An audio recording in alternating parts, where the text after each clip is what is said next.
Hi friends, ఈరోజు మనము home equity loan అంటే ఏంటో తెలుసుకుందాం. సో హోమ్ ఈక్విటీ లోన్ అంటే ఇది సెకండ్ మార్ట్గేజ్ లోన్స్ అంటారు దీన్ని. అంటే ఇది కూడా ఒక సెక్యూర్డ్ లోనే.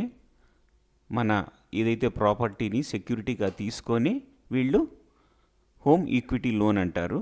దీన్ని సెకండ్ మార్ట్గేజ్ లోన్ అని కూడా అంటారు.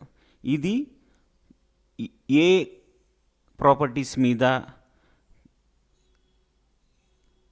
హోమ్ ఈక్విటీ లోన్ ఇస్తారు అంటే కంప్లీట్లీ కన్స్ట్రక్షన్, ఏవైతే కంప్లీట్గా కన్స్ట్రక్షన్ అవుతాయో వాటి మీద హోమ్ ఈక్విటీ లోన్ అనేది ఇస్తారు.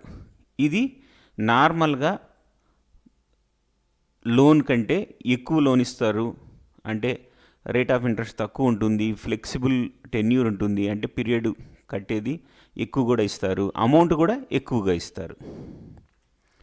సో ఎంత అమౌంట్ ఇస్తారు అంటే 60 to 80% of the market value, ఆ ప్రాపర్టీ యొక్క మార్కెట్ వాల్యూ మీద ఒకవేళ 1 crore కనుక మీ ప్రాపర్టీ వాల్యూ ఉంటే 60 to 80 lakhs దాని మీద మీకు హోమ్ ఈక్విటీ లోన్ అనేది వస్తుంది. ఇది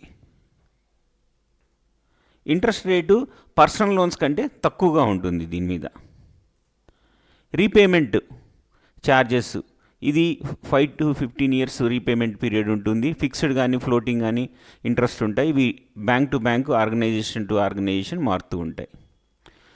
ఈ డాక్యుమెంట్స్ ఏం కావాలి? ప్రూఫ్ ఆఫ్ ఐడెంటిటీ, మీ identity proof, income proof, property document, మీ క్రెడిట్ హిస్టరీ ఉంటే మీకు ఈ లోన్ అప్లై చేసుకునే అవకాశం ఉంటుంది. ప్రాసెస్ ఏంటంటే ప్రాపర్టీని వాల్యుయేషన్ చేస్తారు, లోన్ అప్లికేషన్ తీసుకుంటారు, అప్రూవల్, డిస్బర్స్మెంటు, రీపేమెంట్ స్టార్ట్ అవుతుంది. ఇది ప్రాసెస్.